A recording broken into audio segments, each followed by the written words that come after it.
نبي جبريل isla soo nabiguna buraaqa saaran yahay kaleey salaatu wasalaam ayaa waxa ku soo baxay ifriit min aljin shaydaan maarida oo dhib badan oo qori daba wato oo dambaabur la ordahaya ayaa nabiga weerar ku soo qaaday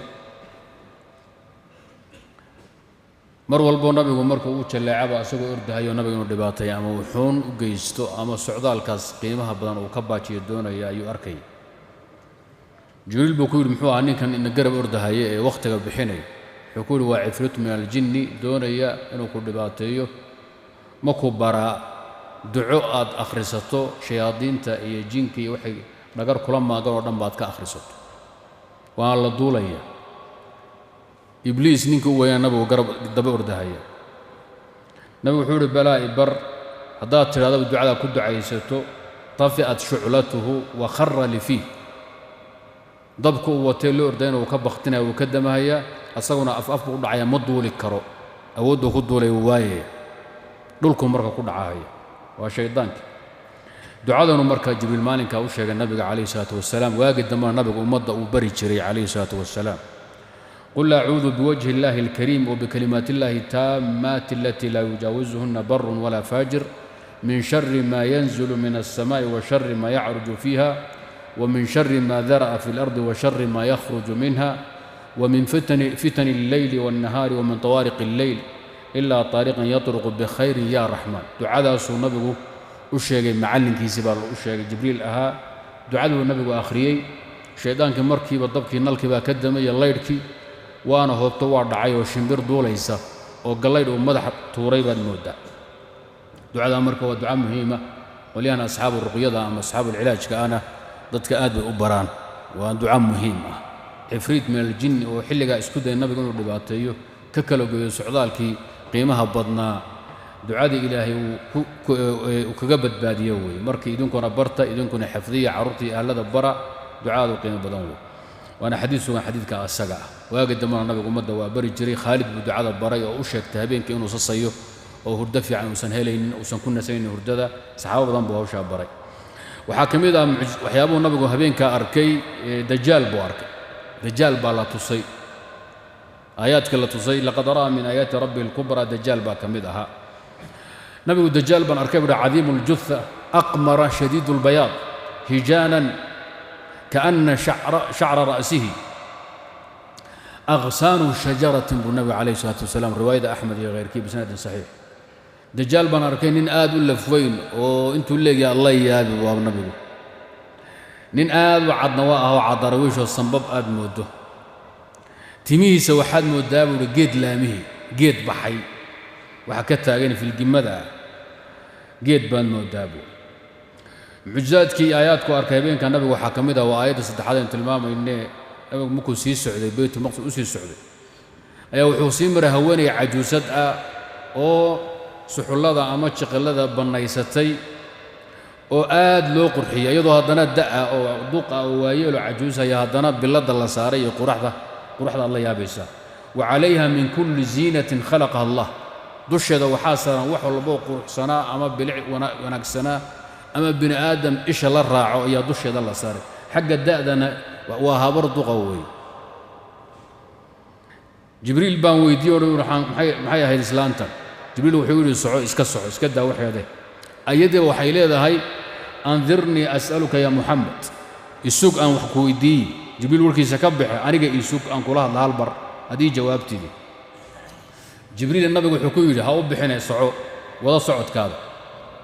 wuxuu kaloo nabigu maray hadana nin u yeedhaya oo le waraan kula hadlo isoo eeg hal mar waxbaan rabaa inaan kuu sheegay markii aan dhaafnay baan jibriil ibnu hadaba ka tagnay labadiiba bal habarta cajuuzada ahaydii ninkii ii baaqayay gacan haadanay maxay kala ahaayeen jibriil wuxuu ku yiri cajuuzadu waa adduunyada way الدنيا لو متلي حبر عجوساء مركا إنay ku fidnayso ka mashquuliso socodkan rabbaaniga qiimaha badan weeye ayay doonaysay Soomaara arkayn inay habar duqaayadha cimrigeeda taa inta ka dhiman ya adduunyada aad ku noolaan doonto adiga ummadana ka dhiman buu ku Jibriil gabagabo islaam fulinina soo martay oo soo gashaantiyeysay oo waxay dhali kartay soo dhashay oo soo dhaqday oo marka tusbix qaadatay maxaa u dhiman ayagoo wadkeennu siman yahay oo saacadnahay haddana wax yar gabbal dhacay wey duqaydu markay hore u bataan maxay yidhaahdaan war gabbal dhacay baan wax iga reeba dardaaran iga qaada gabbal dhacay maxaa ka dhiman hata saacad iyo 2 saac iyo wax ka yarba nabigu marka waxaa lagu yidhi hawarta cajuusada waa adduunyo iyadoo sidaa u duq ah oo sidaa u foolxun iyo isqurxini waxa dulsheeda saartumada arkay waxaba waxay dadka ku dagtay ee dadka ay ku duufsato way walaa tamudanna aynaaka nabigu maxaa lagu yidhi ilaa maa matacna bihi aswaajan minhum zahrata alxayaati addunya linaftinahum fiih warisqu rabbika khayrun wa abqa idan waa dhaqankeedaba sidaa iska xagga cimriga habarta waxa ooga dhiman nolosha ayaa idinka muslimiintana adduunyada aad joogtaan aad ku dhaqmi doontaan ka dhiman intii la rogi lahay suurkeeda iyo duunteeda amaa ninka kuu yeedhay shaydaan kaluu ahaa kii aad gantaalaysay ee dhacay mayn ku kala wey asaguna soo kicitimay oo diidaya nabiga adduunka isku maraya samaawaadka iyo isu maraya ee alcaalam asufli waalculwi isu maraya inuu mashquuliyo doon wuxuu doonayay inaad ku leexato uu kaa mashquuliyo can masraaka bayhaqi ghayrkii baa soo saaray fi dalaa'il min xadiidi anas waxaa ka mid ah mucjizaadka nabiga aayaadka habeenka uu arkay waxaa ka mid ahaa intuu sii duulay nabigu calayhi salaatu wassalaam ee bayt almaqdis markuu u dhow yahay ayuu nabigu wuxuu dareemay saxan soxo ama dabayl aad u carfaysa riix buu dareemay marka caraf buu dareemay xadiidka ibni cabbaas baa caddeeyey nabigu lama kaanat alleyla alatii usriya bi fiiha atat calaya raa'ixatun tayiba habeenkii lay dheelmiyey ayaa waxaan sanka la helay caraf aad iyo aad u udgoon markaasaan idhi jibriilo ma haadihi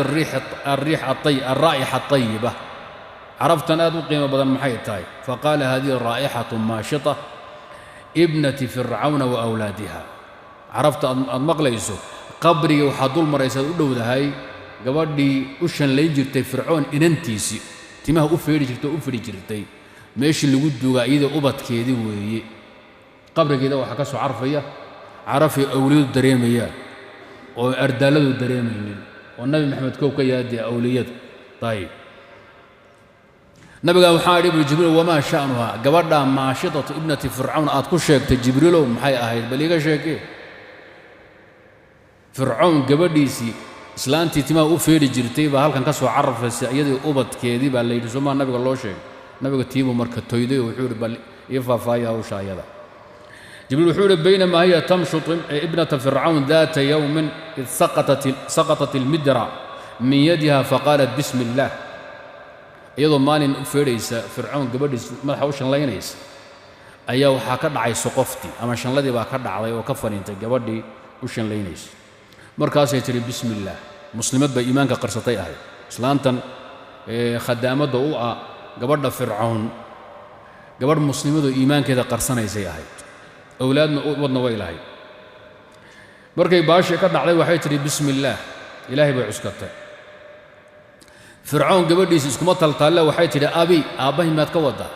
bismi illaah allahaad cuskanayso soo aabbahay ma aha fircoon kullu fataatin biabiha mucjabaad maqli jirteen qaala waxay tidhi laa maya aabbaha ma ah aabbaha addoommada u liito weeye walaakin rabbii wa rabbu abika allah bay jir aniga rabbigay iyo aabbaha rabbigiisu waa allah alla weyne keligii baa rabbi noo ah oo cibaadada iska leh aabbahana waa beenaale qaala waxay tidhi masaas ahaa ukhbirhu bidaalika aabbahay muu sheegi karaa warkaadan warkan aad gabadhii hadda sheegayso ii shanlaynaysa aabbahay ma u sheegi karaa adaygeeda u firda yaqiinteeda waxay tihi nacam u sheeg qushigaaday tidhi u sheeg aabbaha maxaa iga galaanugu fa akhbaradu way u sheegtay foodadii way orad waxay tihi aabbow anoo maanta ay ii shanlaynayso islaantii khadaamadda ayd bay waxaa ka dhacday soqoftii baa ka dhacday kadibna bismillaahi bay tidhi markaan idhi ma aabbahay baad ka wadaana waxay tidhi aabbaha ma ahee waa ilaahayga aabbaha abuuray lahaa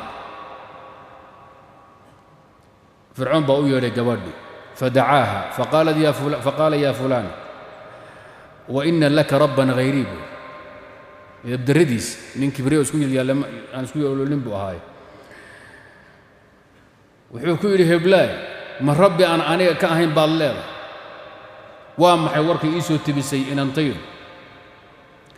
qaala waxay tihi nacam rabbii wa rabbuka allah waa runteed gabadhu warkay kuu sheegtayoo adigu rabbi iimatiid anigii aduguba isku rabbi baan nahay allahna wada leh waxa la akhrisana waa been ummadda ku akhrida waa been wuxuu yidhi halla ciqaabo digsi weyn oo nuxaas oo maar ah yidhi halla shido saliid iyo subag iyo daamurna laga buuxiyo fa amara binuqratin bacdu nusakh baqaray qorayaan nuqraduna waa weelka weyn ee digsiga ah ee dhowrka ruux lagu karin karo hil am dhowr neef geela karin karo fa uxmiyad waa la shiday baashi baa la kulleeyey saliidna wuu ku shubay iyo shidaal ثم أمر بها أن تلقى هي وأولادها فيها وحول أيدي أبد كذا دشا كل سوء روري هلقوا قرو أبدكم حيا إذا قبلنا إسهيانو موحدة كنا قطوع السجد بين سجالين سديدي عروتنا يركم حيا إذا ورقنا قال هذا ما نقد ثقبتان هوانك كارلين عروتي كارلين رقن أي قناو وبدو نمانكو وحجرا معها نين إلهي كو كفريا محد قبل نبت كسو ربك أبو ربي نكو قعنصيلي وكو كفريا وحو كو رافي أما وكو حير معوية ثم إذا أرق يهود وحي كو هايسو مسلمين تفلسطين واسد هذا مرينكو سوما رجيل الصومالي الله أريا كالله يريا وامها يقول يهان جبوين كدق إبر جيل بو إبر يكدق هيا عيلا شال اسكو سمين سيدكم حلقو سمي وحي عيلي كعب هيا ودن بي سميين دراويش فردهيني جيلي رق دماغي حولي قال كل دغالمي wax ka dhaqan xun ma jiro marka naxariis asagu in lagu dayaa ma aha marka aad qabataa ila meelaheeda khaaska ah mooyee waxay jir haday sidaa tahay oo anigii ubadkay waxba aadan ka reebayn fircoonow hal codsi baan ka codsanaya hal codsi xaq baan kugu leeyahay gabadhaadaan kori intaasan soo waday reerkan ka tirsanay waxba la isu xirshaay hal codsi baan ka codsanaya wuxuu wama xaajatukum muxuu codsigaa وحيث لو أحب أن تجمع عظامي وعظام ولدي في ثوب واحد وتدفننا بيجر أنا أبد كيو لفها نجا مركان ضمانه هيرب كانه ويلود أن لفظ أولى ضبكو لفها صهري لفها سجن تدور رز أنا عرضت لفها يجي هل مركوه وشوف أن حبال بيجر إذن لفها أنه إيجا فنفرن إيجا هو ضادين قال حول ذلك لك علينا من الحق أنت ونقول هذا أيوه gobonnimo hada iska baarhaya gobonnimo iyo raganimo iska baar wuxuu inta waa noolaad inaan lafahaada iyo lafaha wiilashaada carruurtaada aan ku gurro qandi ama maro kadibna aan ku xabaalo inta waa noolaad laakiin noolaan meeshaada ubadkaada waa in gumaadayn faamara bi awlaadiha fa ulqu bayna yadayha waahidan carruurteeda buu ku bilaabay wuxuu xaasidnimo ka qabo aw gobonnimada iska baarhay xaq baa noolaada ayada waalidka mu hormariyo والدك إن الهور مريا يا رون عروت يو والدك كعروس والدك أنتو دنقذ أبدك سؤال دنقذ علمه والدك وما دنقذ والدك كعروس كذب وأجيا مركب محور بائنه قصة عذاب نفسي قبل العذاب الحسي والربائن الضابية قبرنا أبد كذا ومدمد أوجو توري ديكسي كركرها هي الصبح الشذال كأها يوحي صار أوجو توري اللي فاي مركب دمادين يا هل الماء قدام بيو دبرك ay ku siday yay feerisay marka waxay damacada inay ayado ilmihi wadato ay ku boodo dabki ila waa lagu tuurayay way istaagtay way isaradkaysay kaanaha taqaacasad min ajlihi ilmihi yara ki yara baa hadla waa ilmo dharabta lagu sido naaska noogay oo hadal gaadhin faqala ya umma iqtahimi hooyo isku turbo waad shahiidaysaa amali istishadiyo weeye qalb rawsh akay istaagay فإن عذاب الدنيا أهون من عذاب الآخرة فاقتحمت المية ربا سيدا كل عذابك الدنيا ده هذا المريس أيها كفوا ضدهم وحبا أهين مك الله فيري عذابك آخرين تقالوا ذو فرعون ورنت تكيشوا أتكن قلت الدين كاد ابن عباس حديث كان مركو وريه سقى حديث وريه وأحمد بن حبان بصوص صار وحورنشري تعليق تكلم 4 صغار أفر يربى دربتك هذا الشيء